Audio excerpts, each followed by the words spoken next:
Hello বন্ধুরা, আমার নাম রাশিদ। আমি জানি তোমরা ভূতের গল্প পছন্দ করো, কিন্তু আমি তোমাদের যে গল্পটা বলছি এটা কোনো বানানো গল্প নয়। আমি এটা নিজের চোখে দেখেছি। সেই রাতটা আমার জীবনের সবচেয়ে ভয়ঙ্কর রাত ছিল। আমি ভাগ্যবান যে আমি বেঁচে ফিরেছি, কিন্তু আমার বন্ধুরা তারা আর কখনো ফেরেনি। আমাদের গ্রামটা ছিল সুন্দরবনের একেবারে ধারে। আশেপাশে ঘন জঙ্গল, মাঝে মাঝে বাঘের গর্জন শোনা যেত। কিন্তু বাঘের থেকেও বেশি ভয়ানক ছিল জঙ্গলের শেষ মাথায় দাঁড়িয়ে থাকা সেই পরিত্যক্ত বাড়ি। গ্রামের মানুষ ওটাকে ভুতুড়ে বাড়ি বলতো। আমাদের বড়রা সবসময় বলতো সন্ধ্যার পর ওই বাড়ির কাছে যেও না, কিন্তু আমরা ছিলাম তরুণ, দুঃসাহসী। আমরা ভূত প্রেত মানতাম না। আমাদের দলে ছিল 5 জন।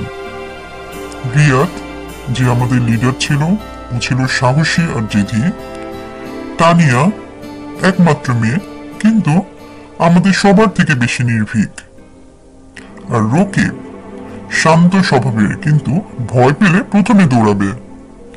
সুমাইয়া রহস্যপ্রেমী, সবকিছু জানার চেষ্টা করত।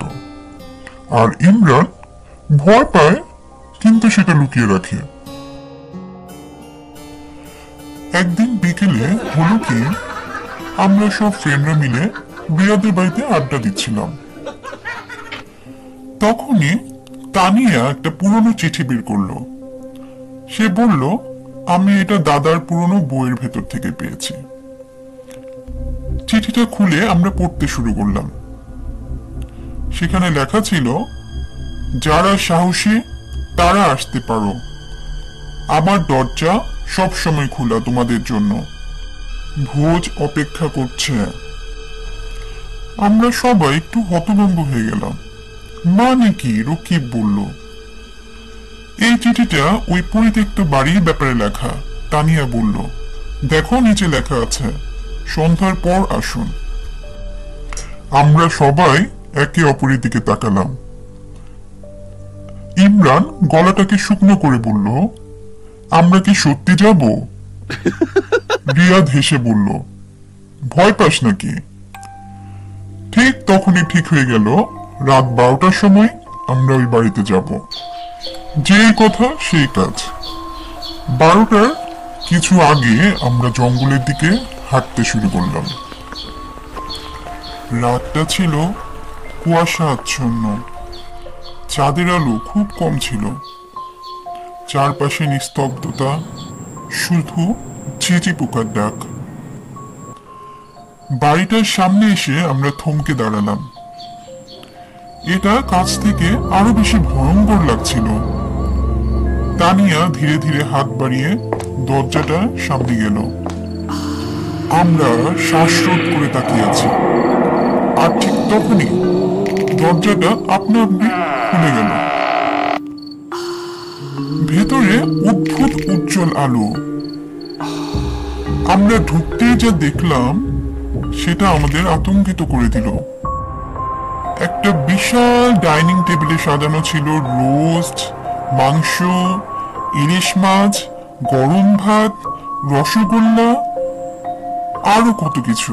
সবকিছু টাটকা এবং ধোয়া ওঠা। কিন্তু ঘরে কেউ ছিল না। ইমরান ফিসফিসিয়ে বলল, কে রান্না করলো? টেবিলের উপর একটা ছোট্ট কার্ড রাখা ছিল, বসে পড়ুন, খান, থাকুন। আমরা সবাই কিছুক্ষণ নীরব থাকলাম। এটা কি আমাদের জন্য? রকিব বলে উঠল। রিয়াদ বলল, নিশ্চয়ই মজা করার জন্য কেউ এটা রেখেছে।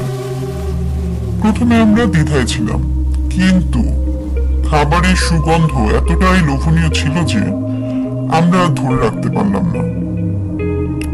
রিয়াদ প্রথমে এক টুকরো মাংস মুখে দিল, তারপর আমরা সবাই খাওয়া শুরু করলাম। ঠিক তখনই ঘটনাটা ঘটতে শুরু করলো। দরজাগুলো বিকট শব্দে বন্ধ হয়ে গেল, জানালার কাঁচ দুধ সাদা হয়ে গেল, যেন বাইরের জগৎ গায়েব হয়ে গেছে। বাতাসে ঠান্ডা ফিসফিসানি ভেসে এলো। স্বাগতম। আমরা সবাই আতঙ্কিত হয়ে উঠলাম। ইমরান প্রথমে চিৎকার করলো, তার হাত উল্টো হয়ে গেল, চামড়া ঝরে লাল কাঁচা মাংস বেরিয়ে এলো। সুমাইয়া দাঁড়ানোর চেষ্টা করলো, কিন্তু পারল না, তার গায়ের চামড়া শুকিয়ে ফেটে যাচ্ছিল। রকিবের হাত লম্বা হয়ে গেল, তার আঙুলের ডগা থেকে কালো শিকড় গজাচ্ছিল। তানিয়া তার মুখ চেপে ধরল, সে কথা বলতে পারছিল না, কারণ তার দাঁতগুলো ধারালো হয়ে গেছে। তার চোখে ক্ষুধা ছিল, যেন আমাদের খেয়ে ফেলবে।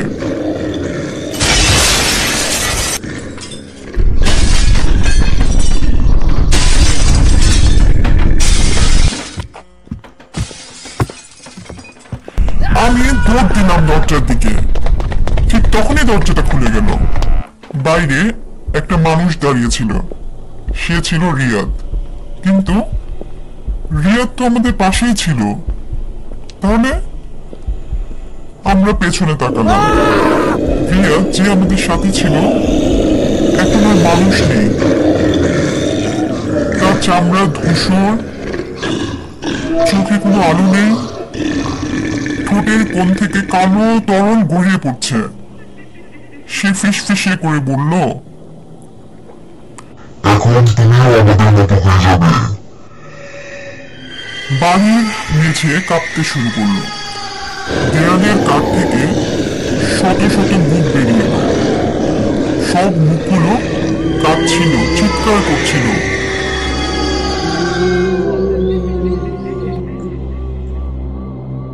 এরা কারা? আমি ফিসফিস করে বললাম। যারা এখানে এসেছিল আর ফিরে যায়নি, ইমরান কাপা গলায় বলল। আমরা সবাই মরিয়া হয়ে দরজার দিকে দৌড়ালাম।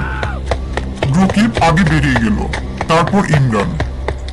আমি বেরোনোর সময় শুনলাম সুমাইয়া আর তানিয়ার চিৎকার। আমি ভয়ে পেছনে তাকালাম না।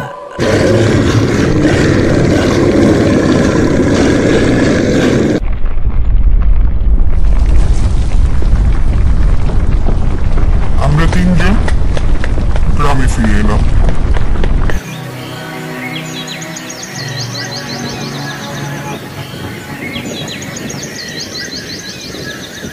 কিন্তু তানিয়া, সুমাইয়া আর রিয়াদ কখনো ফেরেনি। এখনো সেই ডাক আসে। গ্রামের মানুষরা বিশ্বাস করেনি। তারা বলল আমাদের তিনজন বন্ধু কখনো ছিলই না, কিন্তু আমি জানি তারা ছিল। আজও রাতে দরজা বন্ধ করে ঘুমাতে গেলে মনে হয় বাড়িটা আমাকে ডাকছে। কখনো কখনো আমার জানালার পাশে দাঁড়িয়ে কেউ ফিস ফিস করে বলে, বসে পড়ুন, থাকুন।